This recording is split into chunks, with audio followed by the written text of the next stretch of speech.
திருவண்ணாமலையில் மகாதீபம் இன்று ஏற்றப்படுகிறது. சிவபக்தர்கள் அங்கே குழுமியிருக்கிறார்கள். புதிய தலைமுறையும் சிறப்பு நேரலைக்கு ஏற்பாடு செய்திருக்கிறது. விருந்தினர்களும் நம்மோடு இணைய இருக்கிறார்கள். நமது செய்தியாளர்களும் அங்கிருந்து இணைந்திருக்கிறார்கள். காமராஜ் இணைந்திருக்கிறார், மோகன்ராஜ் இணைந்திருக்கிறார். இன்னும் நமது பல்வேறு செய்தியாளர்கள் திருவண்ணாமலையிலிருந்து அவ்வப்போது செய்திகளையும் தகவல்களையும் பகிர்வதற்காக இணைந்திருக்கிறார்கள். திருவண்ணாமலையில் இன்று மகாதீபம் ஏற்றப்படும் நிலையில் லட்சக்கணக்கான பக்தர்கள் அங்கே குவிந்திருக்கிறார்கள். முதலில் செய்தியாளர் மோகன்ராஜ், இன்று மாலை மகாதீபம் ஏற்றப்பட இருக்கிறது. என்னென்ன ஏற்பாடுகள் செய்யப்பட்டிருக்கு?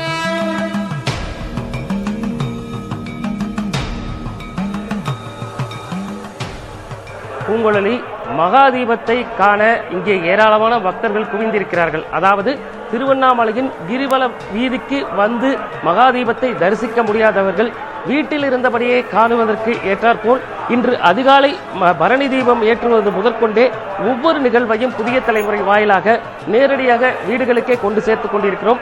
அந்த வகையில் இன்னும் சற்று நேரத்தில், இன்னும் 1-2 மணி நேரங்களில் இங்கே இருக்கக்கூடிய மலை உச்சியில் மகாதீபம் ஏற்றப்பட இருக்கிறது. அதற்கான ஏற்பாடுகள் முழுவீச்சில் செய்யப்பட்டிருக்கிறது. குறிப்பாக மகாதீபத்தில் ஏற்றப்படும் அந்த மலை உச்சியில் ஏற்றப்படக்கூடிய அந்த மகாதீபத்திற்கான கொப்பரை நேற்றைய தினமே மலை உச்சிக்கு கொண்டு சேர்க்கப்பட்டிருக்கிறது.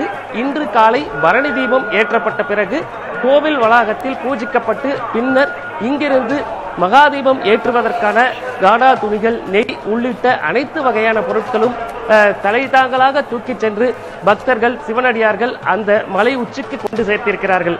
திருவண்ணாமலையின் 2668 அடி உயரத்தில் இந்த மகாதீபம் ஏற்றப்படக்கூடிய காட்சியை காண்பதற்கு அதிகாலை முதற்கொண்டே பல லட்சக்கணக்கான பக்தர்கள் வந்த வண்ணம் இருக்கிறார்கள். தற்பொழுது நமது ஒளிப்பதிவாளர் விஜய் காட்சிப்படுத்திக் கொண்டிருக்கிறார். அதாவது அமைதியாக செல்லும் ஆற்று வெள்ளம் போல ஆன்மீக வெள்ளத்தில் பக்தர்கள் நகர்ந்து செல்லும் காட்சியை தான் நாம் இப்போது பார்த்து கொண்டிருக்கிறோம்.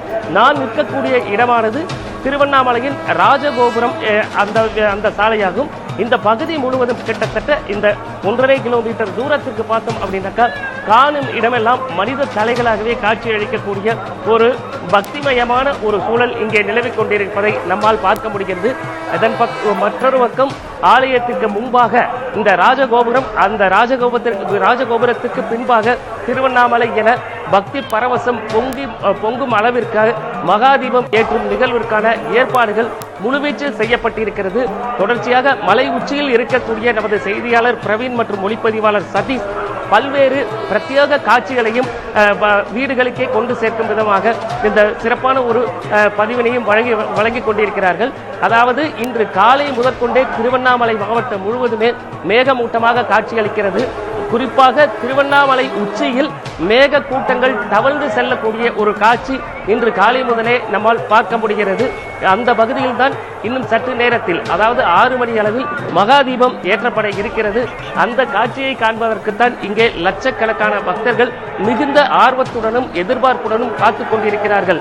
அவ்வப்போது மழை விட்டு பெய்த போதிலும் கூட மக்கள் கட்டுக்கடங்காத வெள்ளத்தில் தற்பொழுது அந்த ஜோதி வடிவலான சிவனை தரிசிப்பதற்காக இந்த பகுதிக்கு வந்த வண்ணம் இருக்கிறார்கள்.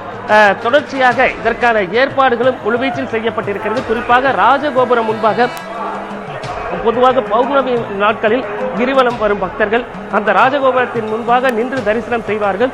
ஆனால் கூட்ட நெரிசல் அதிகமாக இருக்கக்கூடிய காரணத்தினால அங்க காவல்துறை பாதுகாப்பு போடப்பட்டு வரக்கூடிய பக்தர்கள் ராஜகோபுரத்தை தரிசித்தபடி நகர்ந்து செல்வதற்கான தொடர்ச்சியான அறிவுறுத்தல்களும் வழங்கப்பட்டிருக்கிறது. காவல்துறை ஒவ்வொரு பகுதியிலும் கண்ணும் கருத்துமாக அந்த பாதுகாப்பு பணியில் ஈடுபட்டிருக்கிறார்கள். தொடர்ச்சியாக இந்த மகாதீபம் ஏற்றப்படக்கூடிய அந்த காட்சியை கண்டு ரசிப்பதற்கு பக்தர்கள் மிகுந்த ஆர்வத்தோடு இந்த கிரியை வலம் வந்து கொண்டிருக்கிறார்கள். பூங்குழலி, மோகன்ராஜ் இணைப்பில் இருங்க, தொடர்ந்து பேசலாம்.